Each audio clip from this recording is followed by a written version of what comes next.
Lavinton Mixed Secondary School is nestled in the leafy suburbs of Nairobi's Lavinton, an area considered for the affluent. However, a closer look at the school tells a different story.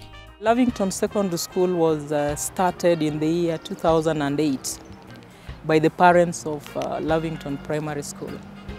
The reason they started this school is because they had quite a big piece of land, and being in a very prime area, this land had started going to private developers.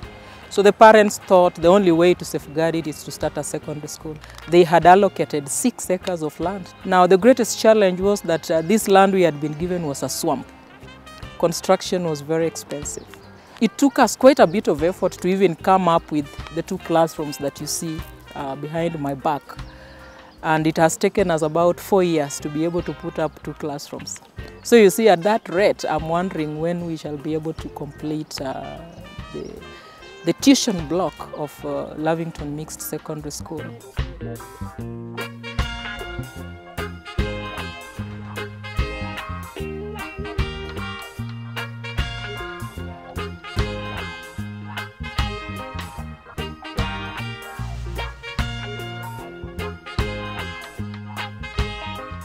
So far, we have not been very fortunate to let people come and support us. And I think this is mainly because we are in Lavinton. So when you tell people that you are in Lavinton and you are looking for help, then they really don't know what to make of you. At one time, a lady confronted me and asked me, "What's wrong with you? How can you be asking for funds and you are in Lavinton?" So I really have to go out of my way and explain that although we are here in Lavinton, the children in this school don't come from Lavinton. 99% of our students are from Kawangware, Kangemi, and Rerota Settlement. The school faces numerous challenges. Being a public institution, it mainly depends on government funding for its development. In terms of infrastructure development, the block that we occupy today was built by the CDF Westlands. The only challenge is that they built this block in the wrong place, in the midst of the primary school. I went to the Ministry of Public Works. They drew for us architectural plans and structural drawings for the complex. It's a big complex that is supposed to have 4 streams when complete. At that time, the project was costing about 143 million Kenya shillings. But I think given the length of time it has taken, that might not be the same again. The cost must have gone up. Having children from needy backgrounds further puts a strain to the institution, as most parents cannot afford to pay what would be required for infrastructural development. The most pressing need for this institution is infrastructure development.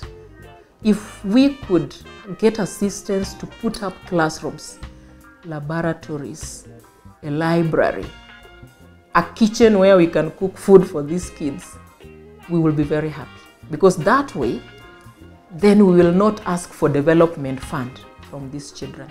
We will just bring them here, and with the funding that we receive from the government, we will give them quality education. I personally think that one of the most pressing needs in this school is classrooms. With adequate classrooms, we'll be able to do very many subjects. If there were more classes, we could learn computer, maybe French, the foreign languages, and many other subjects like home science, of which we'd like to have. This school presents a conducive environment for children because of where it is situated. It's quiet, it's peaceful, it's clean. If we could have just facilities for these kids, we would be there.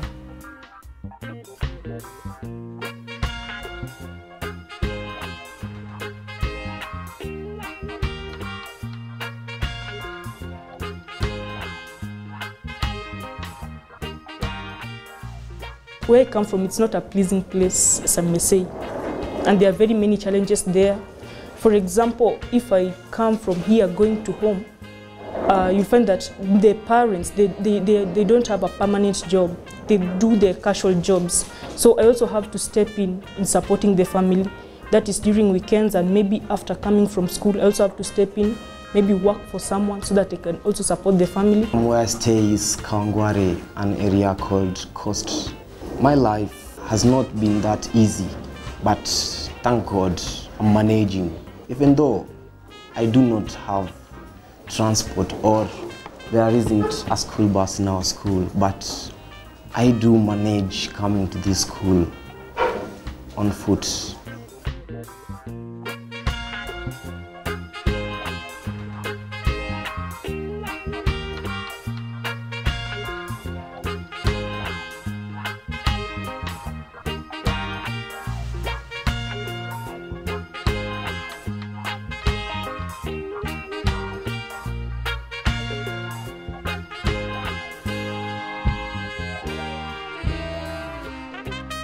These children's backgrounds are quite unstable.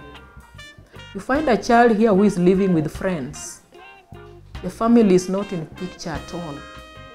You find one who has a single mother, and there are several of them. You find one who is only living with a father. Last year we had a child, a Form 4 girl here, who was living in a child rescue center because the father was molesting her in the house, in a one-roomed house. You find some of them live in that one-roomed structure, and the next one, they sell changa or the local brews. So these children have no peace at home. This school is the one that gives them peace. Despite its challenges, Lavinton Mixed Secondary School has offered hope to young girls and boys from the nearby informal settlements. They are assured of an education, even if with minimal resources. My ambition is to become someone great in future. You know, I don't want to live the life which my dad is living right now.